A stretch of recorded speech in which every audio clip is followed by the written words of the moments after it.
I'm going to read to you about how the states governed themselves after the Revolution. Shortly after the start of the Revolutionary War in 1775, many of the new states began to write their constitutions. In this lesson, you're going to learn about these new state constitutions. You will explore the basic ideas in which the governments were founded. When you finish the lesson, you should be able to describe those basic ideas. You should also be able to explain the major differences between the Massachusetts Constitution and the constitutions of the other states. Here we go. What were the basic ideas about government in the state constitutions? After the Declaration of Independence, British government in the colonies came to an end. The colonies were free and independent states. Each state would have to create a new government. The people wanted state governments that would protect their basic rights and promote the common good. When they began to write their state constitutions, they used the ideas they had learned from political philosophy. They also used what they had learned from their own experiences with colonial and British government. The ideas they included in the state constitutions were not new. Most of the ideas had been used in the governments of the colonies. The founders tried to design their new governments with the best ideas from the past. Their experiences with these state governments would help them design the Constitution in 1787. These are the basic ideas that the founders included in their state constitutions. Natural rights and higher law. The purpose of government is to protect the rights of citizens to life, liberty, and property. Each state constitution was a higher law that everyone had to obey. Social contract. Each state made it clear that it believed that government is formed as a social contract. The people agreed to form a new government to protect their natural rights. Popular sovereignty. The term sovereign means to have the highest authority or power. Popular sovereignty means that the people are the highest authority. All the states adopted the idea that the people are the source of the authority of government. The people delegate their authority to government. Government gets its right to govern from the people. Representation. Each state considered it very important that the legislature made up of elected representatives of the people. In most states, the right to vote was limited to white men who owned property. About 70% of the white men in America owned enough property to be able to vote. In contrast, only about 10% were eligible to vote in Great Britain. Separation of powers. All the states used some form of separation of powers. They divided government into legislative, executive, and judicial branches. Checks and balances. Although the states favored a strong legislature, the constitutions did provide for some checks. Most of the checks were within the legislatures themselves. Most legislatures had two houses. Each house could check the power of the other. The people also could check the power of the legislatures. The voters could elect new representatives to both houses if they did not like the way government was working. Legislative supremacy. The majority of the states set up governments in which most of the power was given to the legislature. The system of government is known as legislative supremacy. The founders believed that because the people elected the legislature, it was the most democratic branch of government. Still holds the same today. This is why the president ultimately doesn't matter. Pay attention to the House, pay attention to the Senate. Back to the reading. They were afraid of giving too much power to the executive branch. That's the president. They remembered how the royal governors and the king had abused their power, so most of the state governors were given very limited power. Despite checks on the power of the legislative branch, the legislature had far greater power than the other two branches of government. Legislative supremacy led to some serious problems in most states. State governments did not protect the property rights of some citizens. In these states, factions or groups of people who seek to promote their own interests gained control of the legislature. The factions were accused of making laws that benefited themselves rather than the common good. They passed laws that canceled debts and they created paper money. These laws benefited the people who owed money and hurt those who had loaned it to them. The state legislatures passed laws that taxed and controlled their citizens far more than the British had done. The level of taxes during the 1780s was 10 to 20 times what it had been before the Revolution. Many new state laws were passed, which interfered with the private lives of the citizens.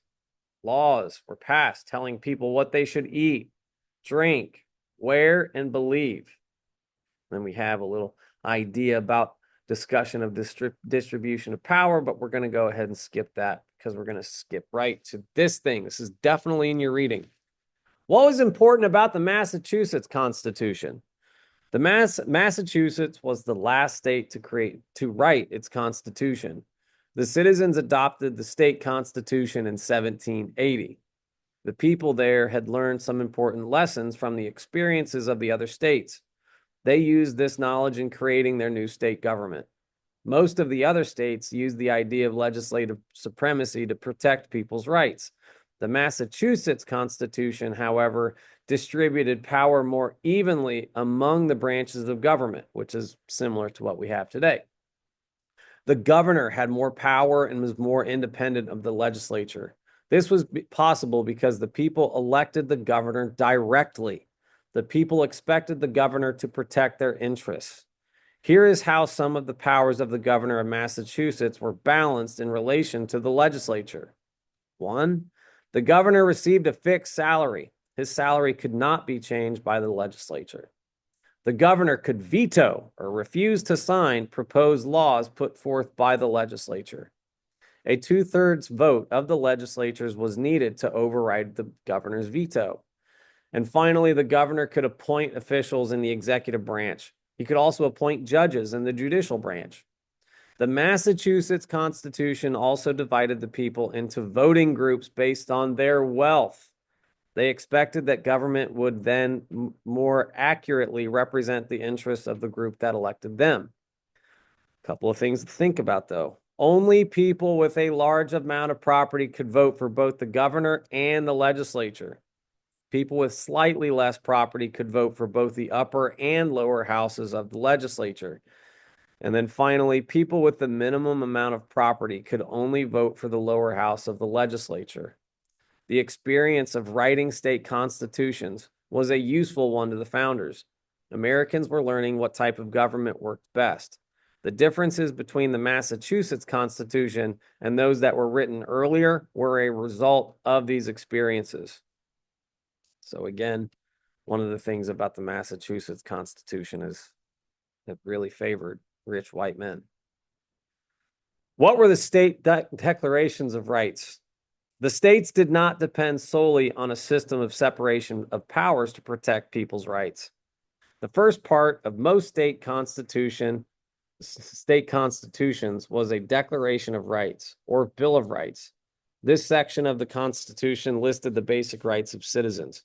Listing the rights of the people first showed that citizens had certain basic rights that existed before the creation of the government.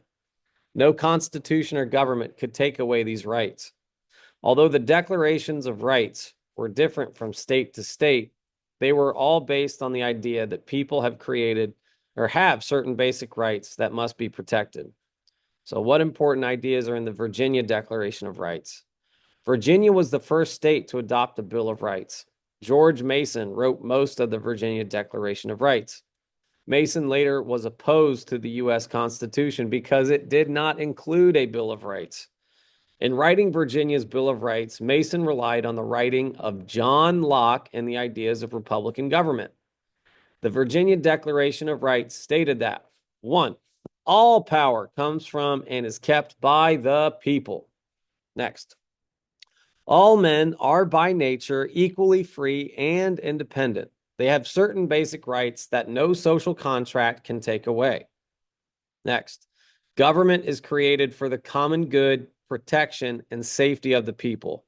If a government does not serve these purposes, the people have an inalienable right to alter or abolish it. The Virginia Declaration of Rights also listed many of the rights that we enjoy today. These rights include the right to 1. Trial by jury. 2. Protection against forced self-incrimination. protection against cruel and unusual punishment, freedom of the press, free exercise of religious beliefs. So what rights were protected in the other states? Most states adopted Bill of Rights like Virginia's. Some states' declarations also included the idea that civic virtue was essential to preserving freedom. The states' Bill of Rights were different in the rights they chose to include or leave out. Most included such political guarantees as the right to vote by men who met certain property qualifications, free and frequent elections, freedom of speech and the press, the right to petition or make a formal request of government, like creating a petition. No taxation without representation. All the states' bills of rights included rights for people accused of a crime. These rights included the right to have an attorney, a jury trial, protection from illegal searches and seizure, protection against forced self-incrimination, protection from excessive bail and fines, and protection against cruel and unusual punishment. Most of the states' bills of rights expressed a fear of standing armies. The bills of rights condemned standing armies in times of peace and the quartering of soldiers in civilian homes. Many bills of rights included the right of citizens to bear arms.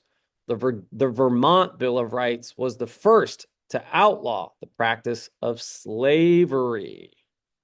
Yowza. And then we have the end of the lesson. And in the next video, I'm going to read about the Articles of Confederation. Have a wonderful, wonderful rest of your day.